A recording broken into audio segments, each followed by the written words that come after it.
Kia ora, haere mai, greetings and welcome, I'm Guru, and in this video I'm going to take you through Undead Labs announcement on update 29. In summary, it basically covers off a huge graphics update to the first three maps, Cascade Hills, Drucker Country, Meagher Valley, and they are amazing. They also talked about bringing back the field of view filter, and they also mentioned a number of bug fixes and small updates which, while minor, are still pretty impactful to the game. We'll also cover off what they didn't talk about and what might be coming up next, so stick around to the end of the video. I'll let you know when all this is coming out. Let's get into it. So following on from their enormous success in upgrading and improving the graphics in Providence Ridge, Valkyrie Entertainment have rolled out similar changes to Meagher Valley, Drucker County and Cascade Hills. They've introduced new vegetation, new rock formations and scalable modeling, matte tints and coloration, improved volumetric lighting, updated backgrounds of distant hills and trees, and new mist, fog, dust and atmospheric conditions. And they've also introduced background elements to create the sense of distance in between the maps and give them their own sense of unique geographic location in the world. Now these have been applied distinctly against each map to give them a unique look and feel. This is important because it gives the map their own sense of location in the world. The lighting and the coloration of Drucker in the desert is red and dusty versus the white mist of Cascade Hills or the green verdant rolling hills of Meagher Valley.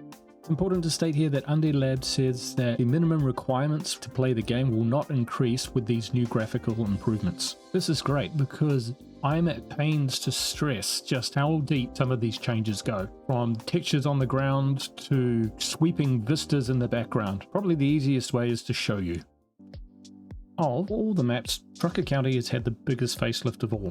They've replaced all the trees and vegetation with complete new models. They've also added a subtle reddish tinge, a kind of deserty dustiness. They've also adjusted the naturally occurring light and added Hollywood lighting at night. You'll also notice that they've made changes to the skyline, and some elements like the presence of Mount Tanner so close to Drucker County have been removed. In Cascade Hills, it's really easy to see where the effort has gone. The lighting is much more diffuse and not so stark. And looking into the background, you can see the mountains looming up in the distance, which is a really powerful feature. It makes the map feel like it's part of a broader landscape, and not just sitting in a bowl somewhere for you to rock through in your Meagher. It really feels like it belongs now, and the atmosphere is amazing. But it's in Meagher Valley where I think the updates have had the biggest visual impact. The added textures, shading and detail really bring the map to life. The lighting and coloration is much more natural. And again, they have created space by pushing back Mount Tanner into the background.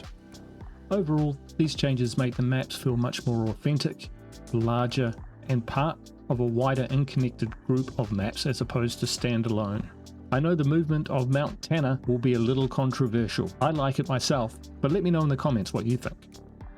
Update 29 will see the return of the field of view slider.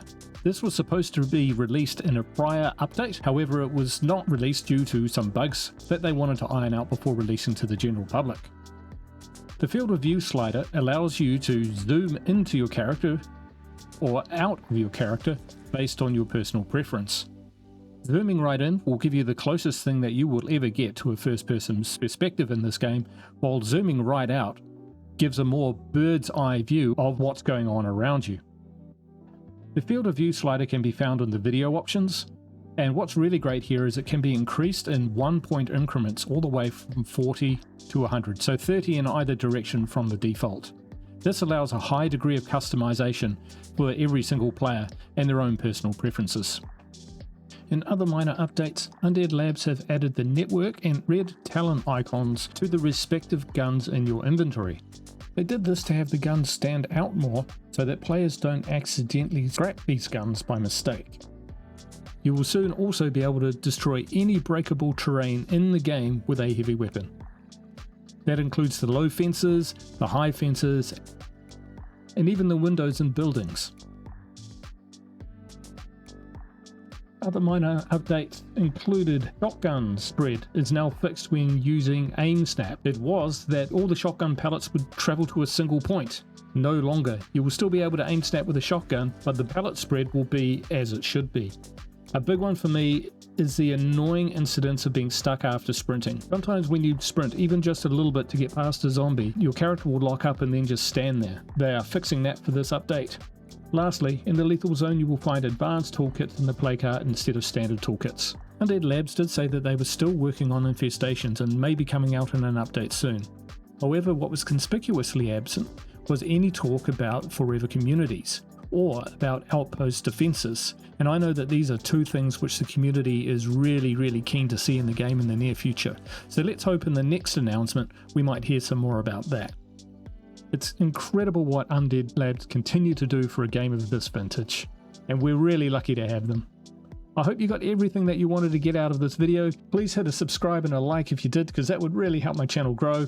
Wherever you are, go in peace. Ka kite. Bye for now.